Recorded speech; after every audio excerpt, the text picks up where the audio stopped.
राजनीति करने के लिए राजनीति आना नहीं सीखना भी जरूरी होता है और ये बहुत अच्छे से समझ लिया है राजकुमार रोत ने। जी हाँ, किस तरीके से नरेश मीणा हो या फिर हो हनुमान बेनीवाल, उनको देखकर उन्हीं के नक्शे कदम पर चल पड़े हैं राजकुमार रोत। कैसे, वो भी आपको समझाएंगे और क्या इस नक्शे कदम पर चलकर राजस्थान की राजनीति में वो मुकाम हासिल कर पाएंगे जो उनको चाहिए। करेंगे इसी मुद्दे पर चर्चा इस वीडियो में, इसलिए बने रहेगा आखिर तक हमारे साथ। नमस्कार, मैं हूं चेतना शर्मा। आप देखना शुरू कर चुके हैं संवाद भारत का भारत के लिए और मेरे साथ बातचीत करने के लिए मौजूद हैं हमारे editor in chief Varun Bhansali ji. तो वरुण सर, जिस तरीके से हम लोग देख रहे हैं कि नरेश मीणा और हनुमान बेनीवाल जनता के लिए और जनता के लिए जब भी बात करने की वो कोशिश करते हैं तो लगातार वो आक्रामक हो जाते हैं, आंदोलन करते हैं। लेकिन अभी तक हमने राजकुमार रोत को ऐसे नहीं देखा, कभी भी वो इतना आक्रामक नहीं हुए। हालांकि वो जब भी बोलते हैं खरा बोलते हैं। आपको क्या लगता है कि अब वो निकल पड़े हैं झालावाड़ में उनके पीड़ितों को न्याय दिलाने के लिए, क्योंकि वो आदिवासी बच्चे थे। अब इस लड़ाई को किस तरीके से आप कौन से मोड़ पर आते हुए देखते हैं? क्या वो भी नरेश मीणा और हनुमान बेनीवाल के नक्शे कदम पर चल पड़े हैं? देखिए, जाहिर तौर पर हनुमान बेनीवाल की बढ़ती हुई लोकप्रियता और नरेश मीणा का बढ़ता हुआ ग्राफ राजस्थान की राजनीति में देखकर अब लगता है कि राजकुमार रोत को भी लग रहा है कि उन्हें वागड़ से बाहर निकलना पड़ेगा और पूरे राजस्थान के जो मुद्दे हैं उन पे बाहर आना पड़ेगा। इसीलिए विधानसभा में भी आपने देखा कि राजकुमार रोत के तीनों विधायक जो हैं वो अपने टी शर्ट पर लिख कर लाए झालावाड़ के पीड़ितों के जो आर्टिकल्स थे, जो अखबार में आए थे, वो छपवा कर लेकर आए। और कहीं ना कहीं उसके बाद महापंचायत में भी राजकुमार रोत का ये जाना दिखाता है कि अब कहीं ना कहीं राजकुमार रोत हनुमान बेनीवाल और नरेश मीणा के नक्शे कदम पर चलना शुरू कर दिए हैं। और कहीं ना कहीं ये जरूरी भी था, ये बहुत ज्यादा नीड ऑफ द आर भी थी, क्योंकि जिस तरह से राजकुमार रोत पर लगातार आरोप लग रहे हैं, राजकुमार रोत के जयकृष्ण पटेल के आरोप खत्म नहीं हुए कि अब राजकुमार रोत के बाप पार्टी के राष्ट्रीय अध्यक्ष और उनकी पार्टी का मेन दिमाग जो कानाबाई है, उनकी में लड़ाई की बात बीच में आ रही है और उनके जो ट्वीट्स हैं वो पार्टी टूटने की बात कर रहे हैं। ये सारी चीजें भी सामने आ रही है और कहीं ना कहीं बाबूलाल खराड़ी जो उन पे आरोप लगा रहे हैं कि वो भ्रष्टाचार में पूरी तरह से लिप्त खुद भी है राजकुमार रोत, उन्होंने बड़े बड़े बंगले बनवा लिए, खाने खरीद ली, ये सब कुछ कर लिया। इन सब से बाहर जाने के लिए, इन सब आरोपों से बाहर जाने के लिए अब उन्हें राजस्थान भर की राजनीति में छाना होगा। और वो कहीं ना कहीं समझ चुके हैं कि उन्हें इतना इजीली उनके विधायक पर भ्रष्टाचार का आरोप लग गया, एसीबी उन पे आ गई, वो इसीलिए क्योंकि उनकी सीमाएं केवल वागड़ तक है, राजस्थान भर में उनकी सीमाएं नहीं है, राजस्थान भर में उनकी लोकप्रियता नहीं है, इसीलिए उन्हें बार बार टारगेट भी किया जा रहा है। अब राजकुमार रोत को ये बातें लगता है समझ में आई है और वो झालावाड़ प्रकरण में एक विपक्ष की भूमिका निभाने के लिए जो कांग्रेस की जगह पूरी तरह से आरएलपी ने ले ली थी, उस जगह में खुद की भी जगह बनाने के लिए वो बाहर निकल के आ रहे हैं।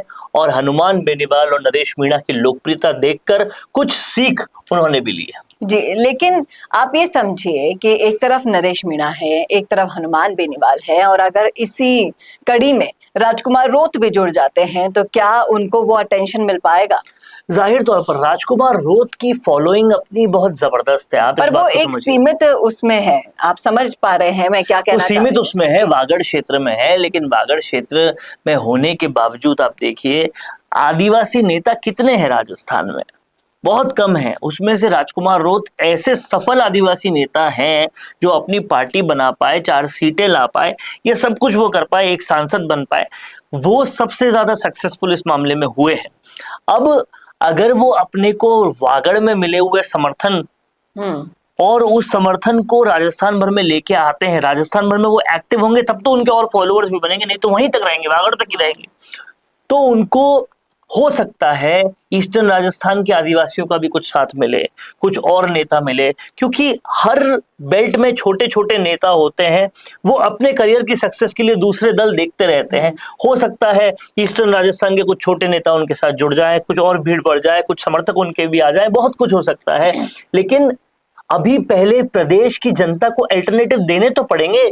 वो जानते ही अभी नरेश मीणा और हनुमान बेनीवाल को है विपक्ष के तौर पर, क्योंकि बाकी एरिया की जनता राजकुमार रोत से कभी राब्ता ही नहीं हुआ उनका। ये तो आपने बिल्कुल सही कहा, लेकिन जिस क्षेत्र को वो अब टारगेट करने की कोशिश कर रहे हैं, मान लीजिए वागड़ क्षेत्र से बाहर आने की कोशिश कर रहे हैं, वो पहले से ही किरोड़ी लाल मीणा को अपना चुका है, इतना अपना चुका है कि वो उन पर अंधा भरोसा करते हैं। तो क्या उस क्षेत्र में सेम देखिए, आप मेरी बात समझिए, ना तो वो हाड़ौती में वोट लेने के लिए आने की कोशिश कर रहे हैं, ना वो ईस्टर्न राजस्थान में वोट लेने के लिए आने की कोशिश कर रहे हैं। वो सिर्फ अपना पूरा वर्चस्व राजस्थान में दिखाने की कोशिश कर रहे हैं। और वागड़ से बाहर की भी हम पार्टी हैं, हम कुछ करेंगे तो भी सत्ता को फर्क पड़ेगा, हम भी अपोजिशन का एक बड़ा हिस्सा हैं। ये अस्तित्व जो है वो लाना चाह रहे हैं। बहुत टाइम से हम लोग बात भी कर रहे थे कि राजकुमार रोत ऐसे मुद्दों पर बोलते क्यों नहीं है, सड़कों पर बैठते क्यों नहीं है निर्दलीय विधायकों। आप देखिए, उनकी धाक, उनका डर सब कुछ तभी होगा जब वो पूरे राजस्थान के होंगे, नहीं तो ना तो राजस्थान सरकार में उनका धाक और डर होगा, ना भारत सरकार में होगा। कुछ वजह तो है कि हनुमान बेनीवाल के पास विधायक एक भी नहीं, पर काम उनका फिर भी कोई नहीं रुकता। मंच पे आके सब आश्वासन देके जाते हैं। ये धाक, ये डर, ये कहीं ना कहीं हनुमान बेनीवाल की पकड़, कहीं की जनता पर विश्वास, ये सारी चीजें हैं, वो सब बनाना है। तो राजकुमार रोत को भी प्रदेश भर के मुद्दे उठाने पड़ेंगे। और वो जो खाली जगह कांग्रेस ने छोड़ी हुई है, उस खाली जगह में पूरी तरह से जो हनुमान बेनीवाल ने सेंध मार ली है, वहां कुछ जगह अपनी भी बनानी पड़ेगी। लेकिन जिस तरीके से हनुमान बेनीवाल ने अपना ट्रेलर पिछले दिनों दिखाया है, हर जगह राजस्थान के कोने कोने में पहुंचकर, क्या लगता है आपको कि ये तीसरे मोर्चे की जो लड़ाई है वो 2028 में और भी दिलचस्प हो जाएगी अगर राजकुमार रोत इस तरीके से एक्टिव नहीं होते तो?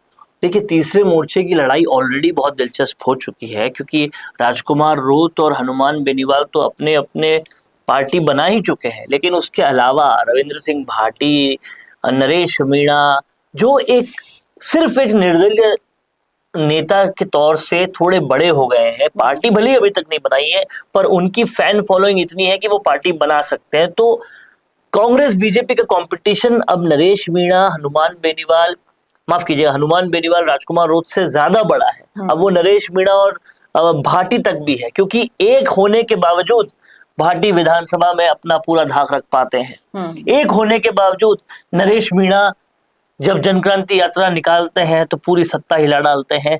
तो अब 2028 का मुकाबला दिलचस्प ही नहीं, महादिलचस्प होने वाला है, क्योंकि वो जो कांग्रेस बीजेपी मानती थी कि राजस्थान तो हमारा है, कुछ बरस ये राज कर लेंगे, कुछ बरस हम कर लेंगे, वो अब उतनी आसानी से होगा नहीं। हनुमान बेनीवाल जैसे नेता ये फॉर्मूला निकाल चुके हैं कि मुसलमान अगर हमारे साथ आया तो हम सरकार भी बना सकते हैं, सत्ता भी बना सकते हैं, सारी कैलकुलेशन जो लेके बैठे हैं। तो अब सत्ता को डरना तो पड़ेगा, और कहीं ना कहीं वो जो कंपटीशन है वो अब आ चुका है, उस कंपटीशन से लड़ना तो पड़ेगा। और किस तरीके से इस कंपटीशन में राजकुमार रोत अपनी जगह बनाकर कायम रह पाते हैं उस जगह पर 2028 में, ये भी देखना वाकई में दिलचस्प होगा। क्या कहते हैं आप इस मुद्दे पर, रखिएगा राय कमेंट बॉक्स में। कैसा लगा वीडियो बताना ना भूलेगा, और ऐसे वीडियोस के लिए देखते रहिए संवाद भारत का, भारत के लिए नमस्कार। भारत का सबसे तेजी से बढ़ता हुआ डिजिटल न्यूज चैनल, जिसका परिवार 4,17,000 लोगों से भी ज्यादा बढ़ रहा है, वो संवाद न्यूज चाहता है हर जिले और हर राज्य में मीडिया पार्टनर्स। तो अगर आप बनना चाहते हैं संवाद न्यूज के पार्टनर्स, तो कांटेक्ट करें नीचे दिए गए नंबर्स पर। इसके अलावा अगर आप वीडियो एडिटर बनना चाहते हैं या फिर न्यूज इंडस्ट्री में बतौर इंटर्न सब सीखना चाहते हैं, तो संवाद न्यूज के जयपुर हेड ऑफिस में काम करने के लिए संपर्क करें स्क्रीन पर दिए गए नंबर पर।